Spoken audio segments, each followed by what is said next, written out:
My name is James Zick.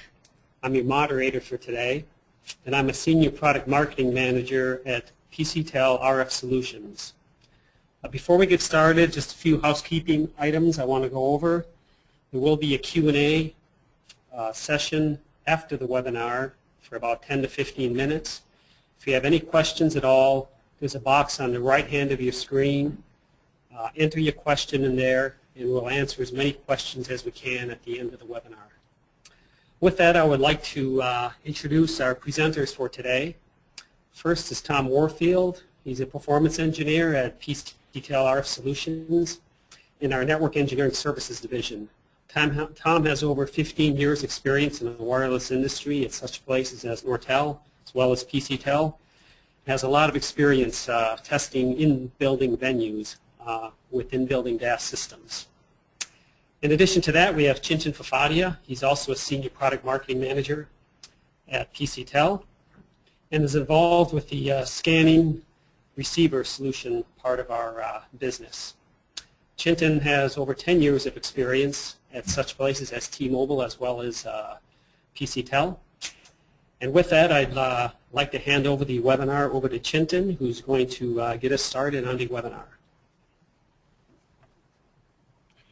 Thank you, Jim, and thank you everyone for joining us for today's webinar. As Jim mentioned, my name is Chintan Fafadia. I'm a Senior Product Marketing Manager with PCTEL. Before we get into the webinar, I would like to discuss the structure of the webinar, how we would go through the webinar. So first of all, we will try to understand why we need DAS, what is that is driving DAS. Then we'll go into the different DAS testing and optimization phases. What is the recommended procedure? What are the results and actions that you normally get? What is the purpose of each phase? And then we'll summarize this, and at the end, if there are any questions, we'll answer the questions at that time. So we all know that when the iPhone came out in 2008, 2009, it kind of revolutionized the data usage and how consumers use data.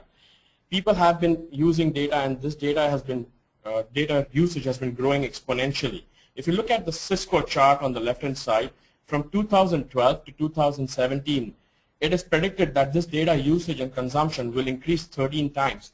Now that's a big jump in 4 or 5 years. So network service providers have to be ready with in their networks to provide this type of data, because users are expecting this data coverage and high throughputs everywhere they are. And the recent trends suggest that 80% of this traffic is now being originated in building. So you have to optimize not only your macro networks, you also have to focus on your in-building networks to make sure that your users get the customer service and the experience that they pay for and they expect from the networks. But in contrast, if you look at the right-hand side chart, the spectrum that is available that can help us to improve this coverage and the capacity is limited. The right-hand side chart shows the licensed spectrum from FCC here in the US. And if you look at it, we are already in a deficit in terms of what is required out there and what is available. So we are entering into this very tricky phase where we need high data, but we are in spectrum deficits. So what can we do to overcome this and provide the customer service experience that people are expecting from their networks? There are multiple approaches. The simplest one would be to increase spectrum, but that is not possible. So network service providers are taking multiple approaches to answer these questions or to get the users the bandwidth and the throughput that they are expecting. One of them would be to look at offloading some of the macro network traffic to Wi-Fi networks. This could provide users coverage and capacity everywhere they want, and secondly would reduce the load and traffic on the macro network. So this is a very good solution. There are network providers who have started deploying this in hotspots or venues which are important, like airports or downtowns, city centers. You have this Wi-Fi and femtocell offload been taking up. Second thing is you move towards more spectrally efficient technologies. LTE and LTE Advanced is the answer and the key to that. Network service providers are migrating from 2G and 3G networks to LTE and LTE Advanced networks so that they can use this more spectrally efficient technologies to provide more coverage and capacity and the demand that is generated by the users. There are also techniques within these technologies like LTE MIMO which can help them get higher throughput and higher bandwidth for this coverage, for capacity. So that's another solution.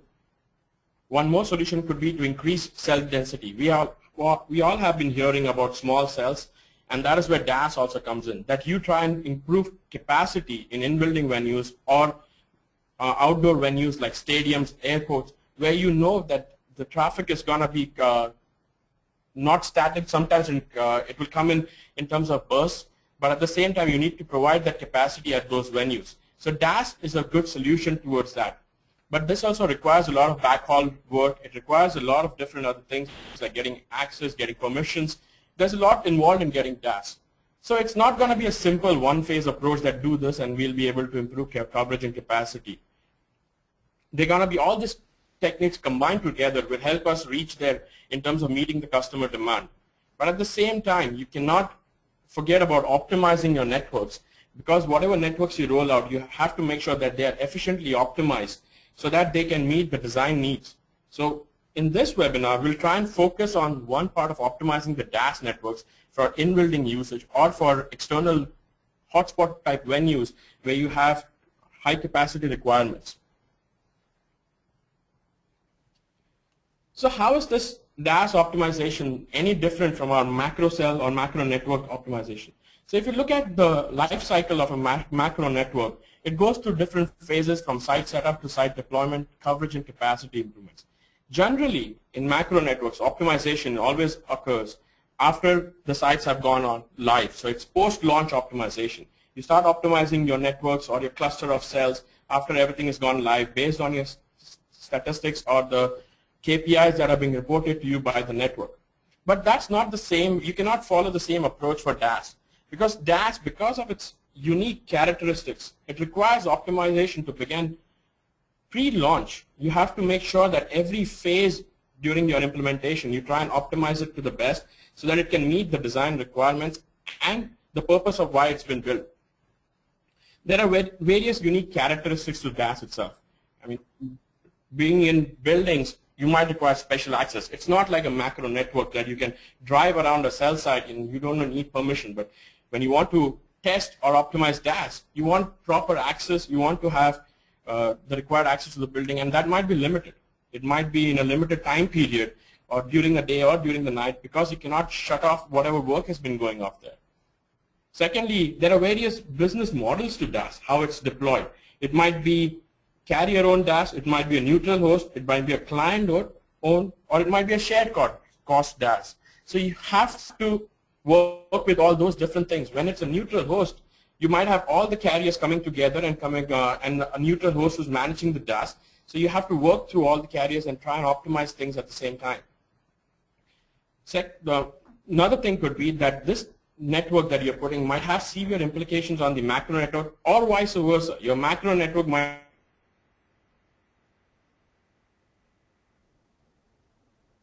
sync and you are able to achieve the final result. But most in practical life, the groups that are managing the macro and the in-building networks mostly are different groups. So you need a lot of coordination across groups to ensure that you can optimize everything at the same time. And it not only requires coordination within groups of the carriers, but also it requires coordination between various service providers who are working on this DAS deployment. So there might be a DAS equipment provider, there are managed equipment providers, there are people who are doing just the integration, or people who are doing testing. So all this needs to be coordinated in the right manner so that you can optimize the DAS before the launch and you achieve the results after you launch it. So in this webinar, we'll go through each of the testing phases pre-launch. We'll focus on that. We'll try and discuss all the phases and how you can test and optimize it before launch. But before we go into that, let's just talk about what we do here at PCTEL and how PCTEL is a member of this DAS environment. So PCTEL is a public limited company. We have two divisions, Connected Solutions and RF Solutions. While our Connected Solutions also provides antennas for DAS deployments, RF Solutions is the department that we represent here, and we have two different things. We have products and services. Our products are focused on testing the RAN, which is the scanning receivers that we make. We have a Siegel line of scanning receivers which have DMX, which can do multiple technologies, multiple bands at the same time. It has one of the best in class speed. We have a Seagull EX family line of scanners which have been reputable and in the market for around more than 6 to 7 years now. And recently we launched a Seagull EX Flex which can do all bands at the same time. And we also have our own data collection software which is Seahawk that can go along with our scanners. And on the other hand, we have our services group which specializes in this in-building testing and services. So we have different things that we specialize in and we have experience in. We are experienced in design, CW testing, benchmarking, optimization, baseline, acceptance testing, to name a few. In terms of our services group, we have done hundreds of venues which we have tested through different phases of the DAS deployment recently in the US. These venues are not limited to any one vertical. We have worked across different verticals. So if you can see from the map that we have been working in different verticals, may it be commercial, whether it's shopping malls or retails, convention centers, educational universities, colleges, or government facilities, healthcare, hospitality, and we have worked through all the different venues and have experience in that. With that said, I would now like to get into what are the different DAS testing phases that we encountered.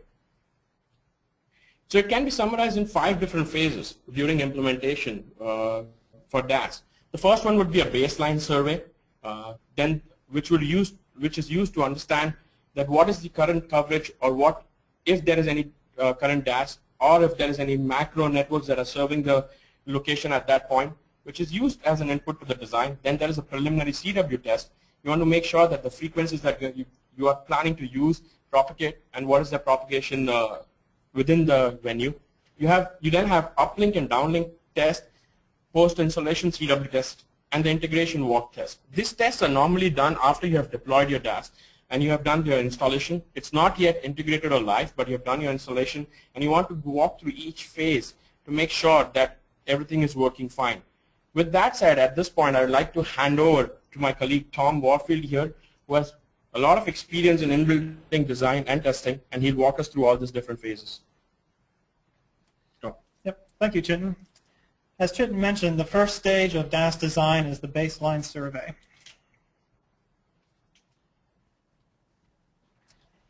One of the first things you do in the baseline survey is to figure out if there's already a DAS system in the building or not. Usually the owner will tell you what's there. Now the DAS kind of falls into 2 broad categories. There's the over-the-air DAS and the dedicated base station DAS. Over-the-air DAS requires a donor antenna usually positioned on the roof that points to a macro cell, and then that macro cell signal gets redistributed throughout the building. That's great for coverage, not so great for the capacity needs of the macro cell. And the other method, the one that we prefer, is the dedicated base station connected directly to the DAS.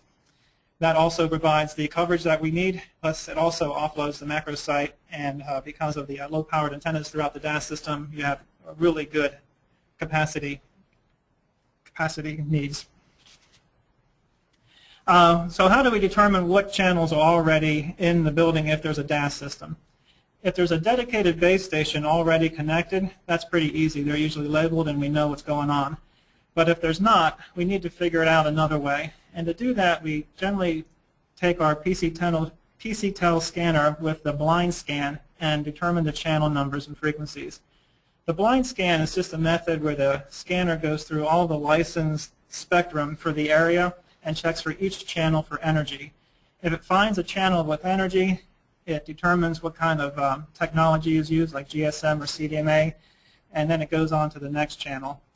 After it goes through all the spectrums, like in this example in USA, the 700 band, the 850, 1900, and AWS bands, it'll give us a report and show us what type of channels were found where. For example, it might say that channel 412 UMTS channel. So in the United States, a 1900 UMTS channel might be AT&T or it might be T-Mobile. We need to determine which channel that belongs to so we can work with that carrier. There's a couple different ways we can figure that out.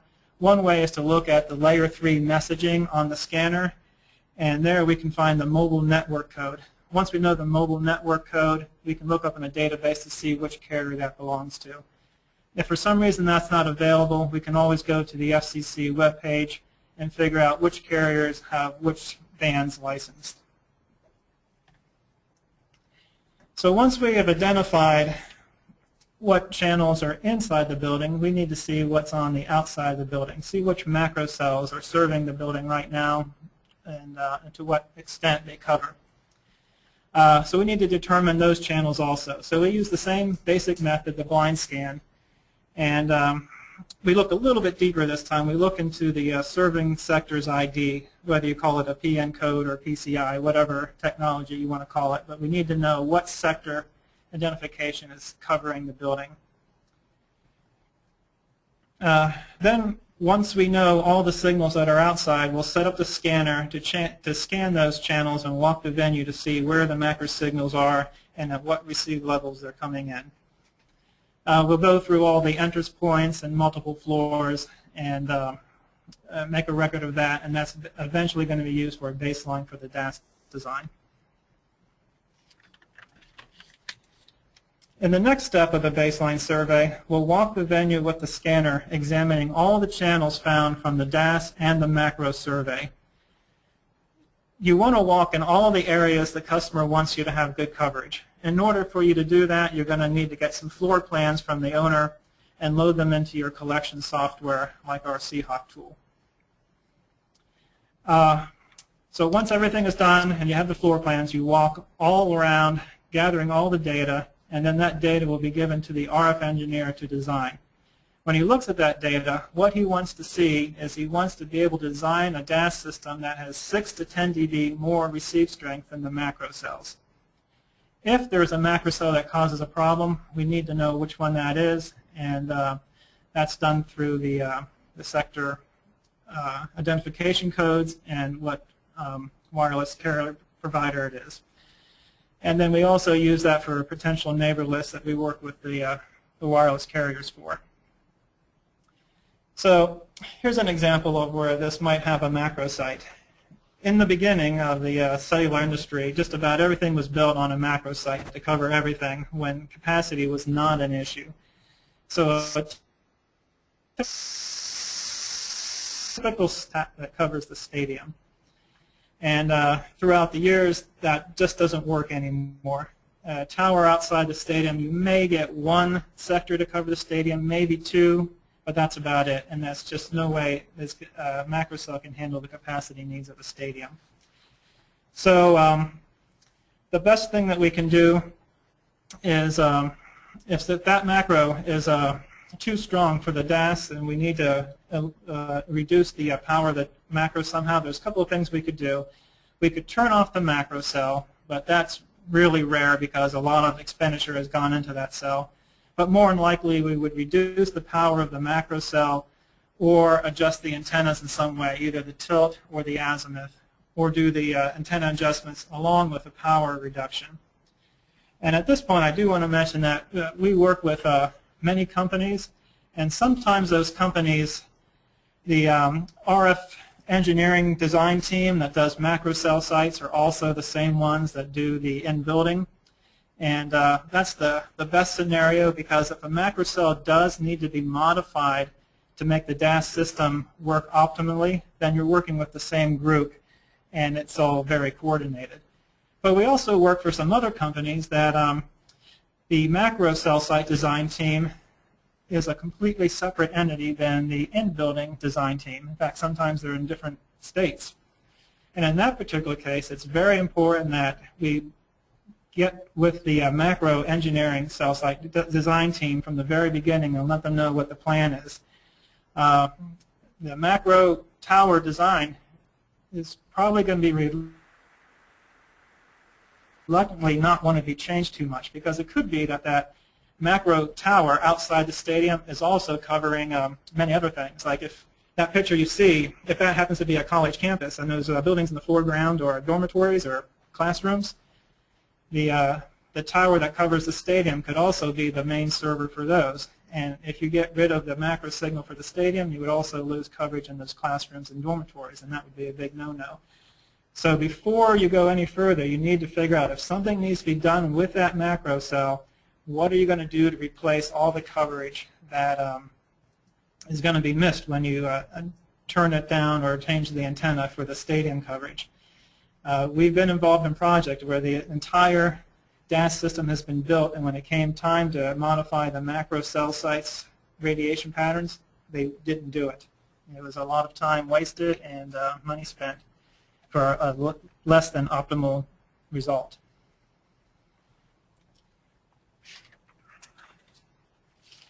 Okay, the next step in the DAS design is the preliminary CW test, or continuous wave test.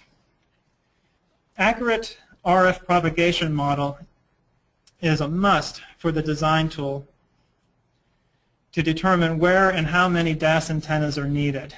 All buildings are going to have unique propagation characteristics.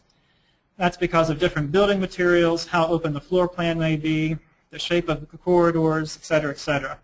For example, a two-story mall built in 2000 is going to have a lot different RF characteristics than a two-story university building built in the early 1900s. So if you're going to model on a computer the RF propagation, you need to know exactly how it's going to act in that building. You just can't use a general one. So in order to do that, what we do is we set up test antennas throughout the building, and connected to the test antennas are CW transmitters, and we make sure we have at least one frequency per frequency band that is going to be used for, like say 700, 850, and 1900. We make sure they're all there, and we hook it up with a known input signal level, and then we walk in all directions, including up and down between floors, to see exactly how that signal propagates throughout the building. We walk until the signal is no longer usable, and then we move the antenna to another place and test that location. And we test enough locations so that we're pretty sure that no matter where the RF engineer decides to put the antenna, we know how well it will propagate.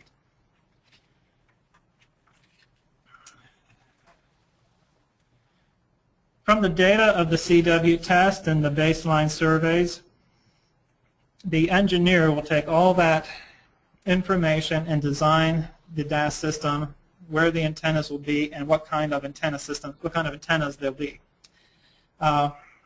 We'll take that design and then we'll replicate that design by placing antennas with similar electrical characteristics in the exact locations specified by the RF engineer. At each location, we again will use the CW at all the frequencies and walk until the signal is not usable. After we test all the specified locations from the RF engineer, all the plots from all the antenna locations are combined and analyzed for coverage and overlap. Based on those results, this is a good time to change the design if the RF engineer sees that there's a problem. For example, after walking some of the stadium, we have two plots shown. The top plot shows the original results. We have three antennas where antenna number 1 is dominant, is shown in blue, where antenna number 2 is dominant, is shown in red, and antenna 3 is in yellow. And as you can see from the original walks, we have a couple of problems. Over on the left-hand side of the upper chart, you'll see a lot of yellow in sector 1, meaning that antenna 3 is bleeding into sector 1. And on the right-hand side of that graph, you'll see antenna 1 and 2 are bleeding into sector 3. And there's also another problem, and that's sector 2, its area is not very well defined. We're going to concentrate just on that. What the RF engineer did was redesign the antenna type and reposition a little bit, and we got the result down on the bottom graph, where you can see antenna 2's footprint, where it is the dominant signal, which is in red, is much greater than it was in the top chart. And the green signals on the left and the right, that's antenna 1 and 3 where they're dominant. So antenna 2's footprint is much more well-defined than it was before, based on the results of the CW testing. Another example is a baseball stadium, and here we have an antenna in the left field. It's supposed to be covering the seats in the far left field. And we have various signal levels plotted, which you can see through on the graph.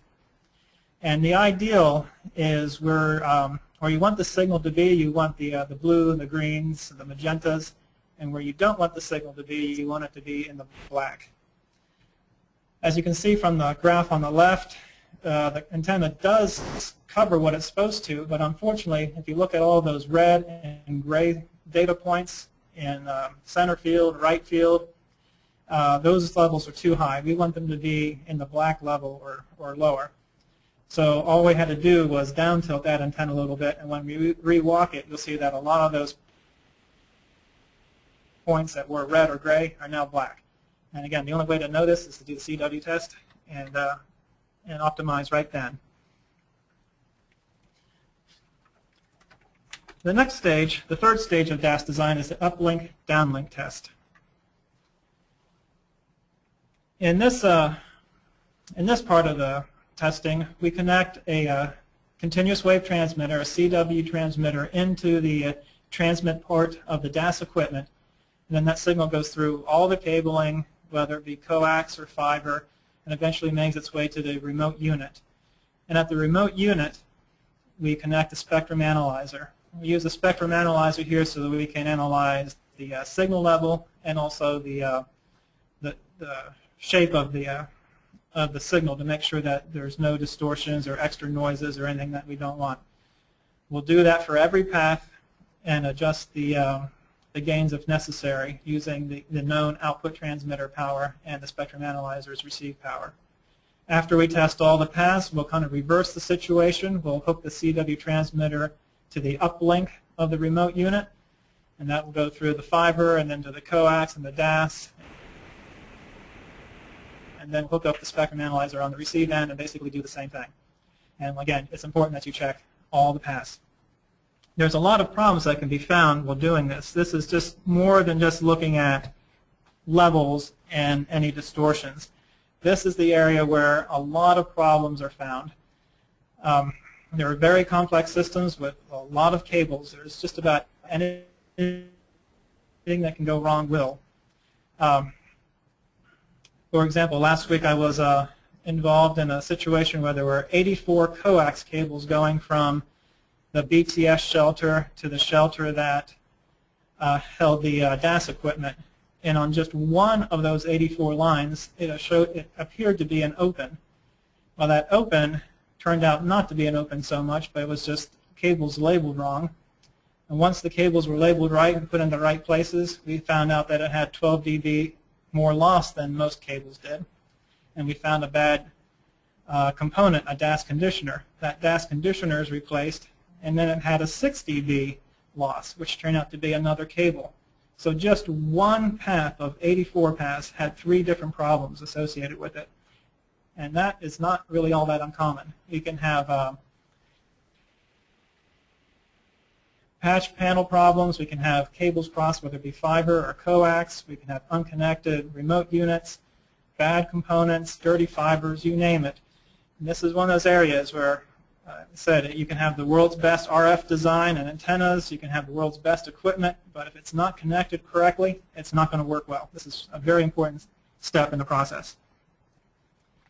After that's over, we do the post-installation CW test.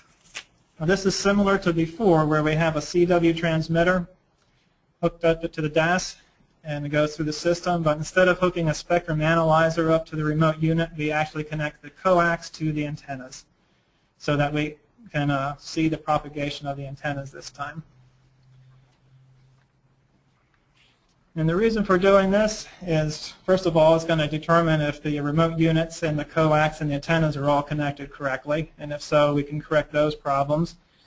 It gives us one chance to walk with our scanner looking at the CW channel and optimize the antenna tilts and azimuths one more time with all the antennas working together instead of just one at a time like we did before. And then also we can optimize MIMO throughput now using this method. And if everything is done right, from here on out the DAS probably is pretty well calibrated, and the only optimization is limited to just parameter settings. And that's what we're hoping to get to at that point. And for the rest of the seminar, I'm going to hand it back over to Chintan. So thank you very much. Thanks, Tom, for walking us through the different phases for DAS implementation and design. So as Tom mentioned, that if the 4 phases that he discussed, if they have been optimized right, we should not have too much work left for the last phase, which is the integration walk test. This is one of the most important phases as well, because it is the last opportunity before you ensure that your DAS is optimized and it will meet the design needs, and also it will help you understand what the user is going to experience from your DAS when it's deployed, and what is the type of service quality or coverage they can expect in the venue. So let's walk into the integration testing. So the major purpose of doing this integration testing is, first of all, to ensure that the system performance meets the design specs. You can do this by verifying the KPIs for different coverage, quality, and throughput KPIs.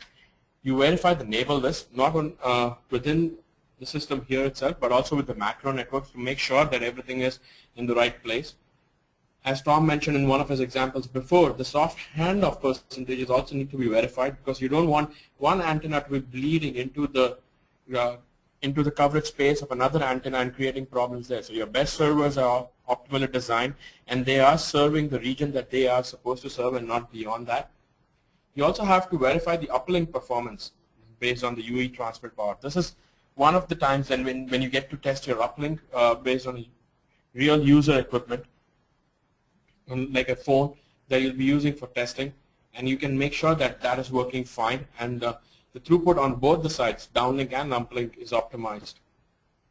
At the same time, you want to make sure that your macro cell is not bleeding into your venue. So you want to make sure that the baseline survey and the design inputs that all have been formed based on the macro cell are working fine. And if there are some power adjustments, you still need to go back and adjust the macro cell. But as Tom mentioned, that in all scenarios it might not be possible. The macro cell might be serving a lot other purposes than which cannot help it to grow the power. So you have to reach a compromise or have to go on with other ways of optimizing your DAS, so that your DAS is the strongest server within the venue and the macro cell is not the strong server.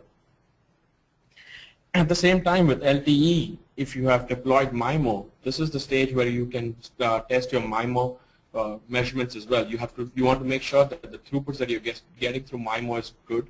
You want to ensure that different RF paths and the antennas are serving the purpose, and MIMO is optimized because finally, if you have deployed MIMO, if there is a lot of expenditure and money that goes into MIMO along with the DAS deployment. So you want to ensure that everything is perfectly in sync before it's deployed and integrated.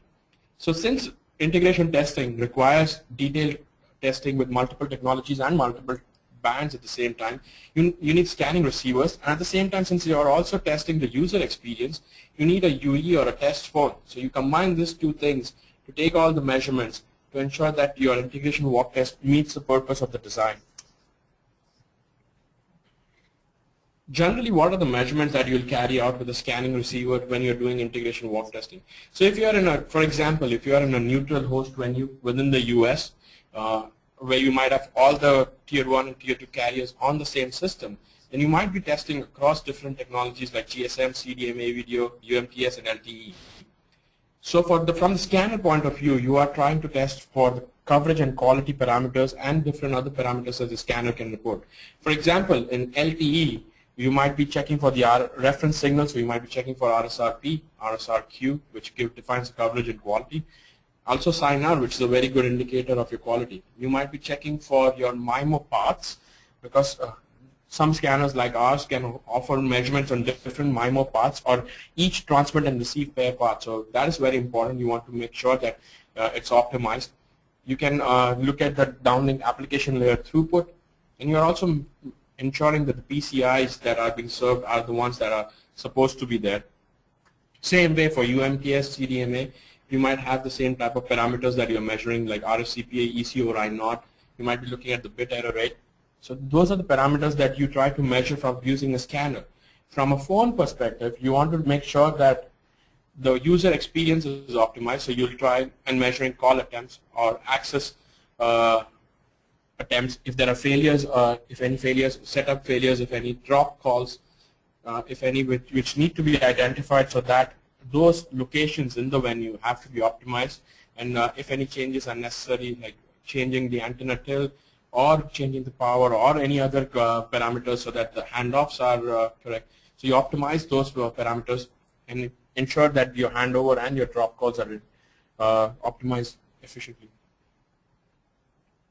So generally, if you've done all the previous phases in the right manner, at this phase, your optimization is very limited to the parameters. So you provide optimization recommendations for DAS and the macro, and you verify and optimize power settings. So if you might be only doing parameter changes if everything was ideal, but it's not the ideal case always. So you might be looking at various other things in this stage as well. But it's better to identify now than in the future when everything is integrated. A few results and actions that can come out from the integration walk test could be correct and optimize the parameter loads, so that if there are any wrong PNs that have been identified or sectors that have been incorrectly given a PN number, or there are incorrect neighbor lists that need to be optimized or changed or modified to have the right handovers, or at times you might end up doing antenna adjustments so that your soft handoff regions are optimized. One of the questions that generally our team, the network services team, gets asked is that why do we need scanners when we have UEs for integration walk testing? Because we are finally checking the user experience.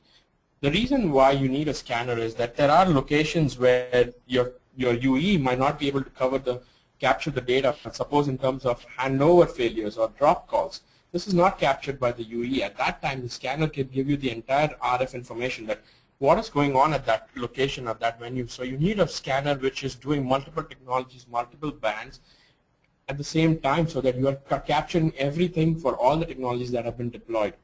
And secondly, you also get the number of data points that you get from a scanner is much higher than what you'll get from a UE. So if you look at this chart here, the UE produces like 987 measurements with the information that is required.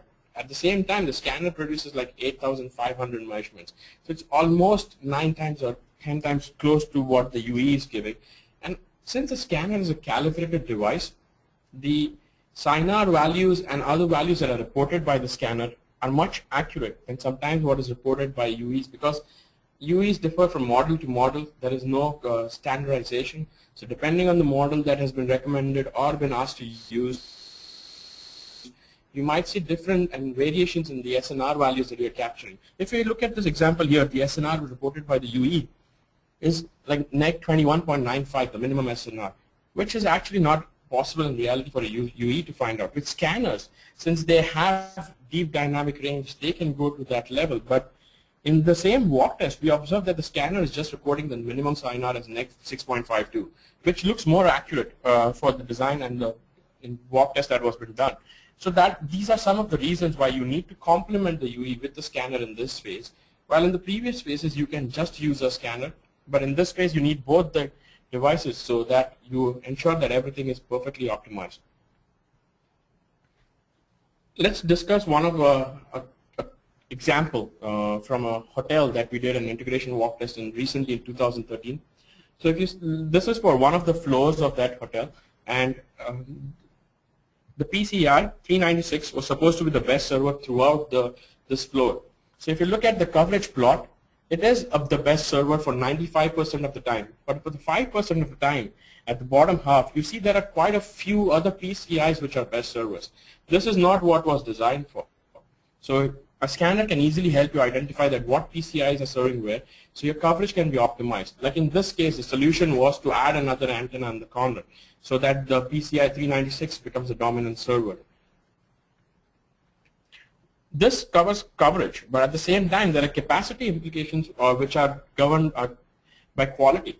You want to make sure that the throughput and the quality that you receive is also optimized. So like 396 was supposed to be the best server, so it has coverage everywhere. But now, in terms of its quality, the SINAR might not be great, because if you look at this chart, there are quite a few other PCIs which are serving across and which are strong as well. So if you are detecting this many cell IDs on the floor and they are strong, then you want to optimize it in the right way, that probably you want to reduce the power for this particular PCIs, or you want to change the antenna tilt so that the PCI 396, which is supposed to be the best server, also has the best quality there. So it's not only coverage, you want to provide quality as well. So you can make out, with the deep dynamic range of a scanning receiver, you get information about all the PCIs that are being served or being observed at that location, and that helps you easily identify interference issues, if any. Like in this example, we don't have it, but there might be examples where an outdoor site is propagating within your in-building venue. So you might have interference issues caused by outdoor sectors. So you want to identify all this when you're doing the walk test. It might not be defined in your neighbor list, and the UE might not report it. So you want to identify and make sure that it doesn't cause problems when the system goes live. With that said, I would like to summarize this webinar, today's webinar. So we understand, going through all the different phases, that optimization and testing of DAS is not a single step. It's not after launch. It's a multi-phase testing that has to be gone through during each phase, and you want to ensure that you are testing accurately in each phase to optimize your final deployment. DAS testing also requires proper engineering tools. You need a combination of scanners, UEs, in some cases spectrum analyzers, to ensure that everything that you're doing is optimized right. Another thing is that you always want to optimize the RF first, and then the other characteristics for the handoff or other things. So if you look at the RF and optimize the RF first, then you are in good position. And last but not the least, it's not that you'll get everything right in the first go. Successful DAS deployments do require multiple walks, multiple iterations of testing, and you want to ensure that you do that so that at the same time you are getting this spectrally efficient DAS system deployed. So with that said, I would like to hand it over back to Jim Zick, and he can go on with the questions that we have so far. Okay, thank you, Tom and Chintan, for that very informative webinar. Before we get started with the questions, I want to let you know that this webinar has been recorded, and it will be available via our website in about 2 weeks. And if you look at the slide, we have several posters that are shown at the bottom of the slide. We have one on the LTE physical layer, which goes through the bands, the frames, and other items at the LTE physical layer, as well as a LTE MIMO poster, which talks about the various antenna techniques and transmission modes for MIMO, as well as a poster for LTE Advanced, which goes to the carrier aggregation bands, pet nets, interference coordination, and the like. So if you want any of these posters, go to our website that's listed here, and you can register, and we'll put these in the mail for you. So with that, I'd like to go through the questions we have. We have quite a few number of questions.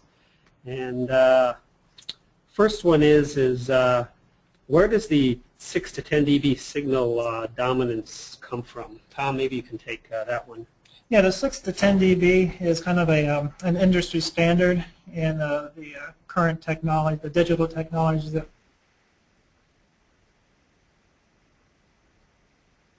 we use, and the second best server. That second best server probably will not get added into the candidate set and will increase the capacity. That's just how the technologies work today. That's it comes from mathematical formulas. Okay, here's another question for you, Tom. What power do you adjust to for the in and out of the DAS? Yeah, there's many adjustments that can be made for powers throughout the whole DAS system. That's going to come from the engineer that designed the DAS system themselves. That's something that you don't want to be twiddling knobs just for the fun of it. Yeah, you have to be told, you have to know the entire design, the uplink and the downlink from the RF engineer, and they will get you that information. Okay, here's another question. If by venue has femtocells and those are interfering with the macro or vice versa, how can I use a scanner and a UE to help me with the optimization? Chintan? So it's a two-pronged question. Let me answer each one. With the UE, you'll get to know the PCIs, and if you can see if these are defined in your enable list, and if they're called, and what is the quality and the coverage parameters on this. With the scanner, since you are able to see the entire RF, you'll able, and if the scanner has good dymamic range, you should be able to see all the femtocells and your macro network parameters that have been reported at that location. So with scanners, you can definitely come to know, you can identify based on the PCIs that what are the cells and where they're located. And using that information, you can optimize it and make any changes if required.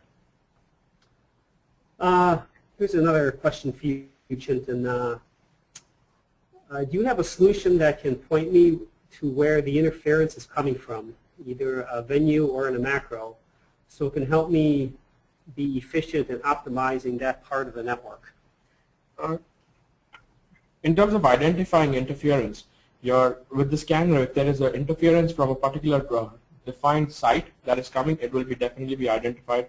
If it's in the range and it's causing interference, you'll be able to identify the PCI, and based on the PCI, you can identify the location where this is coming from. So yes, you can definitely find out the interference.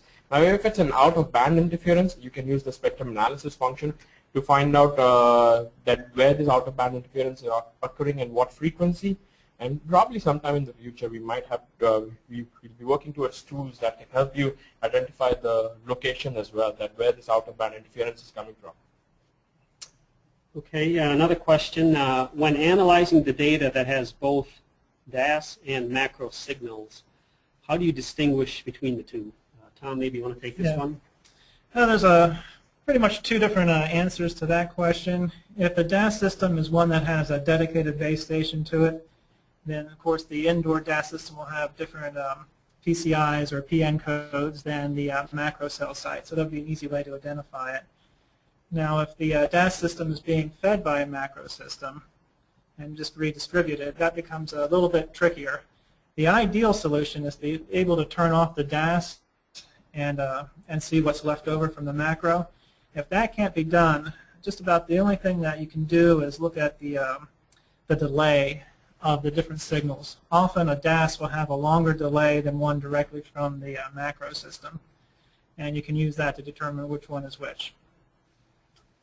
Okay, another question.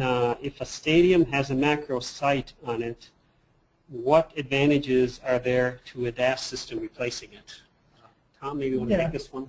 Yeah, I had given the example of a macro cell site that was a tower outside of the stadium, but yeah, some stadiums do have a macro cell site built around it, so you can get all three sectors into the stadium. And while that does work better than a tower, it still has some problems. A lot of times the event level, locker rooms are and the green rooms and things like that, even though the macro site is right there, it cannot penetrate all the way down. And you need to put antenna systems down there anyway. And the other problem is it's just much harder to slice and dice a macro cell site's coverage so you get good capacity. The antennas and the power just aren't designed to do that. For example, the stadium that I was at just the other day had 14 zones, and you're not going to get 14 zones with a macro site. You're going to have to use a DAS for that. Okay, can you please explain how the scanner would help me identify the cross-connected antennas? Chintan, maybe you can take this one. What happens is with a scanner, you can perform RF path measurements. RF path measurements are nothing but measurements between each transmit and receive node. So if you have if you're using transmit diversity, and if you have a non-MIMO scanner, then you'll be collecting data for two RF paths, which are coming from the two different antennas, and on the receive side, you'll be using one antenna. So depending on that, on those measurements, you can find out if there are any cross connects or if there is an imbalance between the antennas. At the same time, if it's a MIMO deployment, this RF paths, if it's a 2x2 MIMO, you might have 4 RF paths. So you look at all the 4 RF paths simultaneously. We report RSRP, RSRQ, SINR values on all these 4 RF paths. And this can easily help you identify if there is a cross connect or an imbalance. And the other sector is the antennas are connected from different sectors and serving on the different sides, because as you're driving around, you'll make out that which antenna is serving where and what PCI it is. So you can easily identify those type of issues. Okay, a couple more questions for you, Chintan. Is it possible to use a UE as a scanner in LTE? There are UEs that that say that they can use it as a scanner in LTE, but at the same time, what we need to understand that the UE is finally UE and it's limited in terms of what its dynamic range and what its quality measurements reported by the UE are. So you can use it, but it's not recommended to completely trust it, because if you want to optimize your system in the right way, you want the right calibrated tools to measure and make sure, because you're already spending a lot of money, and SINAR can be reported inaccurately by the UE. So scanners are calibrated. They will report the SINAR in the right manner, and at the same time, the dynamic range helps them look at all the PCIs. So you'll be scanning and looking at a lot more PCIs than a UE can report, because UE inherently cannot go that deep in terms of the SINAR. When I say deep, is the scanner can go as deep as NEC 20 dB for its SINAR values. UEs are generally limited at NEC 6 dB. So imagine the amount of data or the PCIs that might be transmitting lower than that, you won't be able to identify with the UE. Okay, here's someone who's familiar with one of our scanners. He's asking if blind scan is a default feature or is it optional on our scanners. Chintan? Blind scan is an optional feature on our scanners. Currently we have blind scan supported for all the major technologies across our platforms in MX and the EX Flex. So it's an option you can buy, but it's a software option. So even if you have an existing scanner, you don't need to send the scanner back or anything. It's a software option. You can work with our sales team, and we can help you put that option remotely in the field as well. Okay, how is it decided where to set up CW test antennas in the preliminary phase? Tom? Well, generally one of two ways. Sometimes the designer of the DAS system will tell us exactly where to put the antenna, and he'll know what he needs. And sometimes it's just let up to us. If it's let up to us, we just make sure that we put antennas in the various open areas, the corridors, everywhere that there's a different, say, shape or building material, we want to make sure we cover that area. Okay, another question. How are channels selected for CW testing so interference isn't created? We take our PCTEL scanner and we put it in the spectrum analyzer mode, and we'll sweep the entire band, let's say the 850 band, and we'll look to see where all the energy is, and we'll look for areas that don't have any information in it. And generally speaking, we can find areas that no channel is being used and the noise floor is like -105 or less. We'll choose that channel. Okay, how can I maintain synchronization for technologies like CDMA EVDO for an in-building environment? Chintan maybe can answer this. This is a very good question. I mean, for CDMA video technology with a time sync, you want to ensure that you are able to hold on to this time sync information. Otherwise, you will start drifting, and the information that you collect is going to be wrong. So what you want to do is you want to, while using a scanner, you want to ensure that the scanner has GPS holdover functionality. For example, in our scanners, we provide the GPS holdover. It can hold on to the time synchronization for around 4 hours. So for one phase of testing, you can do 4 hours of testing. You can train the scanner again by coming outside and train the GPS, and then you can continue with your testing for another 4 hours or so. So you can achieve this, and it's pretty accurate. I have another question about recommending a model for scanner. We'll actually get back to you on that online as opposed to answering it here. I do have a couple of MIMO questions actually, which have come up. Is there a way of testing MIMO indoors before deployment to determine if MIMO is cost effective? This is a very good question. It's a little tricky question to answer, because generally you cannot find out the exact MIMO throughput levels before you go into your deployment, because you want to actually make sure that the antennas are performing in the right way, and the SINAR and the throughput values are matching what is expected. So it's not completely viable. Probably you can check it from your design that what is the type of MIMO you can expect. Based on, you can use previously collected data, feed it into the design model, make changes, and you might be able to get some accuracy. But completely defining how accurate and how efficient the MIMO would be is very difficult. Okay, question for Tom. How frequently is it recommended to test the DAS post-installation? It kind of depends on the venue. If it's like a stadium where sports are played, generally just maybe once a year, a little bit before the first game of the season, that should be good. But if it's a venue that is used 24/7 or at least 365 days a year, we recommend check at least twice a year. Okay, we have another question, follow-up question on the CDMA EVDO. If you could explain the GPS holdover functionality in a little more detail. So what the scanners do is when before you go into the in-building venue to test the CDMA EVDO measurements, what you need to do is you need to train the scanner outside for the GPS information. So what we mean by training is that you put on the scanner where suppose when you're in the car or something, you let it run for 20 minutes. In that way, the scanner gets the accurate timing information, and then it automatically locks on to the timing information. So when you start walking inside for all the measurements that you do on the CDMA video measurements, you'll have the time sync maintained for around 4 hours because there are inbuilt mechanisms within the scanner which help lock onto that time sync information. Okay, another question on MIMO. If I test MIMO and find out it's not to be effective in an in-building venue, how can I optimize it? The effectiveness of MIMO is determined by a few parameters. One of them is SINAR. It's also determined by multipath, so the condition number that you're seeing and the isolation between each of the paths that you are seeing. So there are multiple ways you can optimize this MIMO.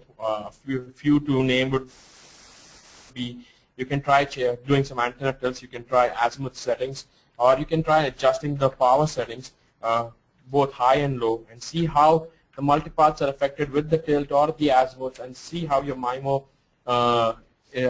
becomes effective or it reduces performance. You can measure all these parameters on the scanner. You can get condition numbers, you can get estimated channel quality indicators, which also convert into estimated throughputs, and as with a UE, you can find the same thing. So it might be multiple iterations, but you can do that. You can test it. Okay, one more question. Again, maybe Chintan, you can take this one. Has to do with path measurements, which you explained before, and MIMO measurements, if they're the same. No, path measurements and MIMO measurements are not the same. So as I explained before, even if you have transmit diversity and you have a non-MIMO scanner, you can get path measurements. If you have a MIMO scanner, you can get 4 paths, which are individual paths, and you're collecting what is your quality and coverage parameters for that, RSRP, RSRQ, SINAR for each path. While MIMO measurements consist of different other parameters that I just mentioned, like condition number, which is your channel isolation, which is required for multipath to be effective. And at the same time, you want to do an overall SINAR. So what we do is we report SINAR values for all different transmission modes on the MIMO, and you can use this to find out what the estimated throughput would be. Okay. I think that's all the time we have. We want to thank you for all the questions. We will be ending the webinar now, and there are, if you have any more questions that we didn't get to, we'll try to answer those shortly here from the, if you stay online. Okay? Thank you very much for attending, and we hold these webinars about once every quarter, so we invite you to attend our next webinar when it comes up. And